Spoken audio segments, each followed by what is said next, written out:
오늘 있었던 정치권 뒷이야기 들어보는 정치 톡톡 시간입니다. 박자원 기자와 함께합니다. 어서 오십시오. 윤석열 대통령이 영국을 떠나기 전에 90도로 깍듯하게 인사한 사람이 있다고 합니다. 누굽니까?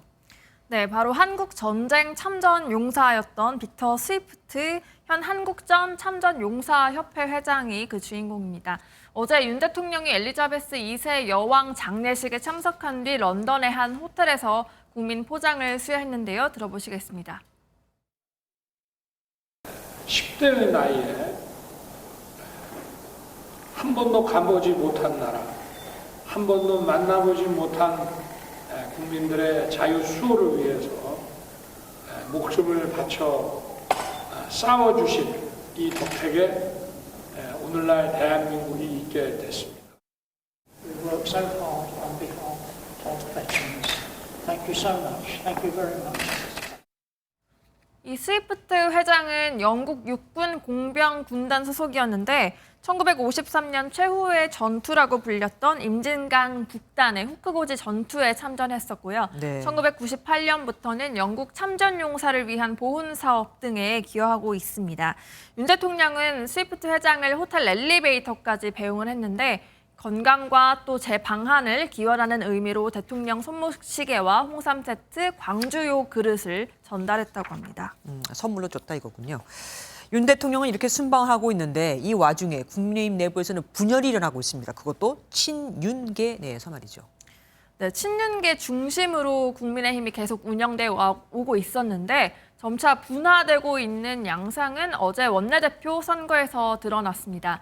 이 호남 지역의 재선인 이용우 의원에게 쏟아진 42표의 그 답이 있는데요. 네. 의원들의 선택을 저희가 일일이 확인할 수는 없었지만 40%에 달하는 표를 얻으려면 친윤계 의원의 일부도 이 의원에게 표를 던졌을 거라는 분석이 나옵니다. 네. 그래서 윤핵관의 쌍두마차였던 권성동 장제원 의원 이 양 인물 사이 갈등이 반영된 게 아니냐는 얘기가 계속 나오고 있습니다. 아, 그래서 친윤이 지금 분열하고 있다 이런 말이 나오는 거군요. 잠깐만요. 근데 그 원내대표 입하전에서 선전한 이용호 의원은 지난 6월에 장제원 의원이 준비했던 민들레 모임의 간사를 맡지 않았었습니까? 네, 공동 간사를 맡았는데 네네. 이 민들레 모임이 아직 공식 출범한 건 아닙니다. 근데 이 모임을 시작하려고 했을 때 권성동 전 대표가 공개적으로 제지를 했었죠. 네. 이때부터 장제원 의원과 갈등이 표면화됐고 네네. 두 사람이 또 오찬을 함께하며 형제다라고 봉합하기도 했지만 갈등설이 계속 제기되어 왔습니다. 이번 원내대표 선출 과정에서도 이 주호영 대표 추대론을 주장한 권 전 원내대표에 대한 반발이 친윤계 일부에서 또 나왔고 이용호 네. 의원에 대한 지지로 이어졌다는 분석이 나옵니다. 물론 다른 시각도 있습니다. 한 중진 의원은 국민의힘 의원 중에 친윤이 아닌 사람이 어디 있냐며 분화로 보는 건 적절치 않다. 다만 이번 결과는 당내 다양성과 건강성을 보여줬다면서 친윤 분화설에 선을 그었습니다. 내년 초에 있을 이 전당대회가 또 내후년 총선의 공천권을 행사하기 때문에 과연 친윤의 깃발 아래에서 단결을 할지 아니면 또 다툴지는 지나봐야 할 것 같습니다. 또 하나의 관전 포인트가 되겠습니다. 어제 윤리위 사퇴를 한 그 유상번 의원이 오늘 이준석 전 대표가 자기 혐의를 알고 있다 이렇게 얘기를 했습니다. 네, 유상범 의원이 어제 정진석 비대위원장과 나눈 문자 메시지 이 공개로 윤리위를 사퇴해서 더 이상 윤리위원 신분은 아닙니다. 그런데 유 의원이 오늘 MBC 라디오에 출연해서 사회적 중요도가 있는 인물을 소환한 것 자체가 경찰 내부적으로 혐의를 어느 정도 확인했을 것이라고 이렇게 얘기했는데요.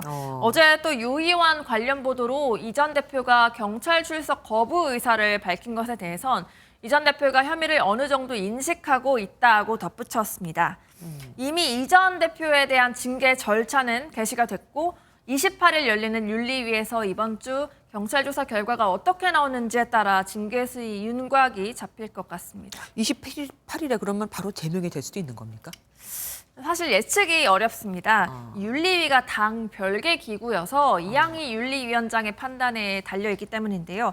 지난 7월 8일 받은 당원권 6개월 정지 처분보다 높은 징계는 탈당 권유 또는 제명입니다. 두 가지 중에 하나를 할 가능성이 높은데요. 그렇죠. 더 높은 걸 줄 수밖에 없으니까요. 네. 제명은 윤리위에서 의결을 해도 비대위에서 최종 의결을 해야 하는 부담이 있습니다. 그런데 탈당 권유는 윤리위 안에서만 의결할 수가 있는데 열흘 안에 이 전 대표가 탈당하지 않으면 자동으로 제명이 됩니다. 어떤 징계가 과연 당 정상화 또 혼란 수습에 도움을 줄지는 아직 예단할 수 없는 상황이죠. 예, 박 기자, 이렇게 듣겠습니다. 고맙습니다.